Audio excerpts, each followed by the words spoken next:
Governing বডির সভাপতি ও বিদ্যুৎসাহী প্রতিনিধি মনোনয়ন প্রদান করেছেন। সেখানে প্রিন্সিপাল সাহেবের অ্যাপ্লিকেশন করার স্মারক নাম্বার ছিল ক ফা মা গ 1925। প্রিন্সিপাল সাহেবের সে আবেদন ছিল 15/5/2025 তারিখ। সে আবেদনের প্রেক্ষিতে প্রিন্সিপাল ডক্টর মোহাম্মদ ইকবাল হোসেন ভূঁইয়া, পিতা হাবিবুর রহমান ভূঁইয়া, বাসা ভূঁইয়াবাড়ি, শিরাবো, মহদমপুর, সোনারগাঁ, নারায়ণগঞ্জ হিসেবে গভর্নিং বডির সভাপতি হিসেবে মনোনয়ন দিয়েছেন ইসলামী আরব বিশ্ববিদ্যালয়ের কর্তৃপক্ষ। পাশাপাশি মাদ্রাসার প্রিন্সিপাল সাহেবের আবেদনের প্রেক্ষিতে বিদ্যুৎসাহী সদস্য হিসেবে মনোনয়ন দিয়েছে একই চিঠিতে উপজেলা মাধ্যমিক শিক্ষা অফিসার সোনারগাঁ, নারায়ণগঞ্জকে মনোনয়ন দিয়েছেন এবং এটি ভাইস চ্যান্সেলর মহোদয়ের অনুমতিক্রমে স্বাক্ষর করেছেন মোহাম্মদ আইয়ুব হোসেন, রেজিস্ট্রার, ইসলামী আরব বিশ্ববিদ্যালয়।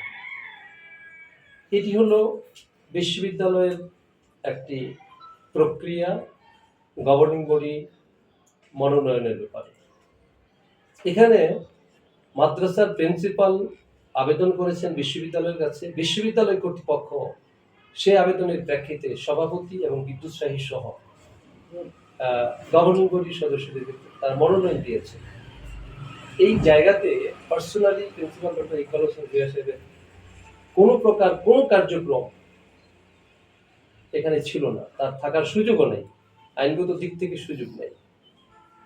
আমি খুব ব্যথা এবং বেদনার সাথে লক্ষ্য করেছি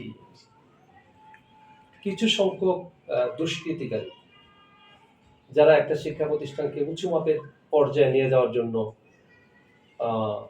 মনে প্রাণে চায় না, এমন কিছু দুষ্কৃতিকারী ব্যক্তি। আমি শব্দটা দুষ্কৃতিকারী বললাম এই কারণে যে ইসলামী আরব বিশ্ববিদ্যালয়ে যাদেরকে নিয়ে কাজ করতে চায় তাদেরকে অ্যাপয়েন্টমেন্ট দিয়েছেন।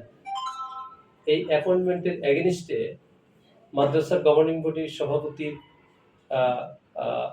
বিরুদ্ধে তারা একটা কর্মসূচি পালন করেছে বলে আমি সামাজিক যোগাযোগ মাধ্যম সহ আমি লক্ষ্য করেছি। তাদের এই যে অনাকাঙ্ক্ষিত, অনভিপ্রেত এবং অনধিকার চর্চা এবং আইনকে তারা বৃত্তাঙ্গুলি প্রদর্শন করেছে। বিশ্ববিদ্যালয়ে প্রচলিত যে আইন, ফাজিল মাদ্রাসা পরিচালনার গভর্নিং বডি সংক্রান্ত যে আইন, বাংলাদেশ গণপ্রজাতন্ত্রী বাংলাদেশ সরকারের এডুকেশন মিনিস্ট্রির যে আইন, এই আইনকে তারা দারুণভাবে বৃদ্ধাঙ্গুলি প্রদর্শন করেছে। স্বাভাবিক কারণেই আইনের প্রতি অশ্রদ্ধাশীল যারা, আমি আমার ব্যাপারে তারা যে পদক্ষেপ গ্রহণ করেছে বেআইনি পদক্ষেপ, আইন বহির্ভূত পদক্ষেপ, সে কারণে আমি ব্যক্তিগতভাবে মানহানির বিষয়ে, এই যে আইনকে তারা লঙ্ঘন করেছে এই বিষয়ে এবং আমার ব্যাপারে যে মানহানিকর বক্তব্য প্রদান করেছে এই বিষয়ে আমি আইনি প্রয়োজনীয় পদক্ষেপ গ্রহণ করতে চাই।